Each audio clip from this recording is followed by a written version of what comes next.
The twilight breeze in central Portland bore the fragrance of fall foliage and the faint hint of coming showers. Michael Thompson sat solitary at a pavement table outside Café Lumière, observing the city ease into its usual evening pulse of workers and early supper guests.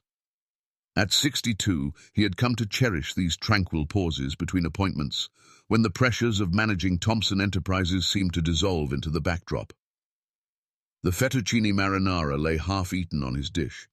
His hunger had waned recently, diminished by countless corporate meals and the persistent sorrow that still struck him unawares.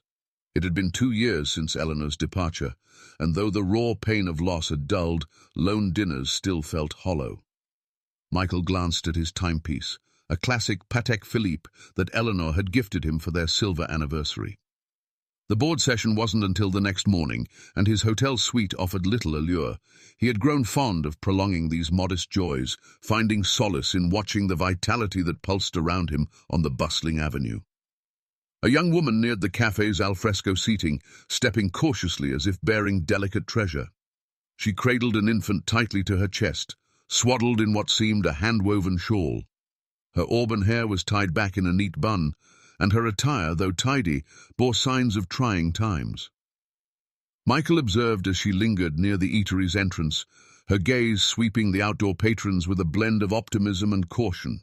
Her stance betrayed a quiet urgency, tempered by grace. When their eyes met briefly, he saw not only want, but wisdom and resilience. The woman approached his table with deliberate steps, pausing at a courteous distance. "Pardon me, sir," she said, her voice gentle yet distinct. "I hate to disturb you, but I noticed you weren't eating your meal. Could I take your leftovers?" said.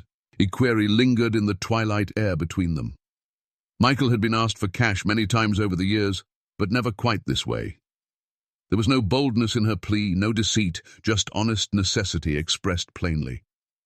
He studied her more closely. She couldn't have been older than 25, with eyes reflecting the unique fatigue of sleepless nights with a young child. The infant in her arms shifted slightly, emitting faint noises any parent would know. "Of course," Michael said, sliding his chair back. "Would you like to sit down?" The woman paused. "I don't wish to impose on your evening." "You're not imposing," Michael replied softly. "I was just wrapping up anyway. Please." She settled cautiously into the seat across from him, adjusting the baby with practiced care. The child, perhaps 4 months old, had tiny fingers that occasionally slipped from the shawl to clutch at the air. "I'm Michael," he said, beckoning the server. "Emma," she replied, "and this is Sophie." The server approached, and Michael ordered another serving of fettuccine, plus bread and a cup of tea. "The cuisine here is quite fine," he told Emma. "You shouldn't have to settle for scraps." Emma's eyes brimmed with tears. She swiftly blinked away. "You don't have to do this. I didn't mean to." "I know what you meant," Michael said gently, "but I'd like to treat you to dinner, if you'll permit me." As they awaited the meal, Emma shared fragments of her tale. She had arrived in Portland 6 months prior, escaping a harmful situation. She'd secured work at a bistro, but the shifts were erratic and childcare costs were steep. 2 weeks earlier, the bistro had shuttered abruptly, leaving her without income. "I've been staying at the Women's Refuge," she explained, gently swaying Sophie. "But there's a wait list for longer-term programs. I have a job interview tomorrow at a downtown hotel, a housekeeping role. It's modest, but it's a beginning." Michael listened without interruption, recognizing the bravery it took to share such intimate details with a stranger. He thought of his own daughter, Laura, now 35, living in Seattle with her family. What if she had ever faced such hardship? When Emma's meal arrived, she ate slowly, savoring each morsel while keeping one hand free to soothe Sophie. Michael reflected on the countless corporate dinners he'd attended, the lavish meals that had become routine, empty. "How old is Sophie?" he asked. 4 months next week," Emma replied, her voice softening as she gazed at her daughter. "She's been such a good baby through all this. Sometimes I think she knows we're in this together." Michael smiled. "Babies are more intuitive than we realize. My daughter was like that when she was small. She seemed to know when Eleanor and I needed her to be patient as we learned to parent." "You have a daughter?" "Laura. She has 2 kids now, 8 and 10. Michael pulled out his phone, showing Emma a recent photo from his granddaughter's school play. Time passes so quickly. One day you're fretting over teething, and the next you're watching them graduate college. They talked as the evening grew deeper. Emma shared her hopes of completing her nursing degree someday, of giving Sophie the secure life she deserved. Michael spoke of Eleanor, of the foundation they'd created to aid families in crisis. She always said everyone deserves a fresh start, Michael said, that circumstances don't shape character. As the cafe began to quiet for the night, Michael made a choice that felt both impulsive and inevitable. He reached into his coat and pulled out a business card, jotting something on the back. "Emma," he said, "call this number tomorrow morning. Ask for Susan Reynolds. She's the director of our family support program." Emma stared at the card, then at Michael. "I don't understand." The Thompson Foundation offers emergency aid for families in transition, temporary housing, childcare vouchers, job placement. It's what we do. Emma's hands trembled slightly as she held the card. "But why? You don't even know me." Michael paused, watching as Sophie opened her eyes, gazing around with the unfocused wonder of infancy. "Because 35 years ago, my wife and I were young, struggling. We had big dreams but no money, and Laura was just a baby. A stranger helped us when we needed it most, not just with money, but with opportunity and respect." He paused, recalling that man. "Mr. Kowalski gave me my first real job. He saw something in me I couldn't see myself. He taught me that success isn't just about personal achievements, but about what you enable for others."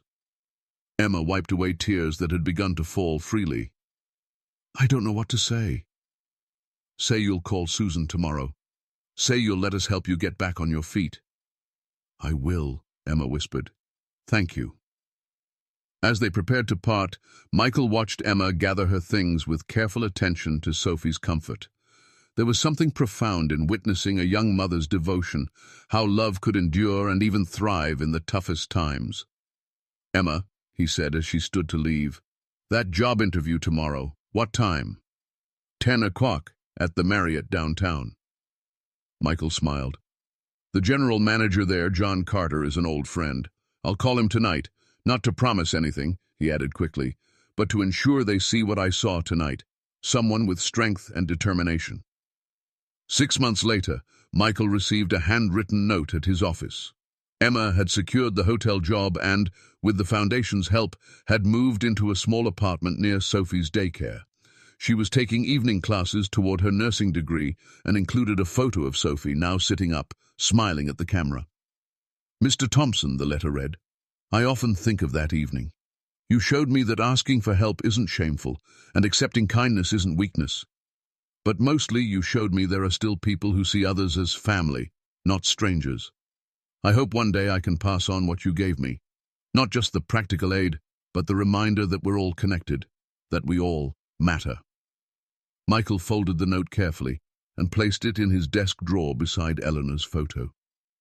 He thought of that evening outside the cafe, how a simple request for leftovers had reminded him of something vital about human connection and the privilege of helping.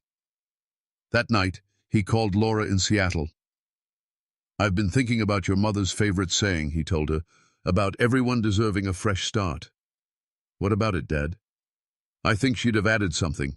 I think she'd have said that sometimes giving someone else a second chance gives you one too."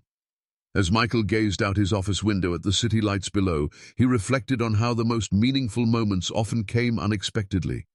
A young mother's courage in seeking help, an old man's recognition of his younger self in another's struggle, the quiet miracle of kindness linking strangers across circumstance. Sometimes, he realized, what seems like charity is truly grace, offered and received by both, reminding us we're more alike than different, and never truly alone, as long as we remain open to connection. The twilight breeze outside still carried the scent of fall and the hint of rain. But now it also held the memory of a conversation that had transformed two lives, one act of kindness at a time.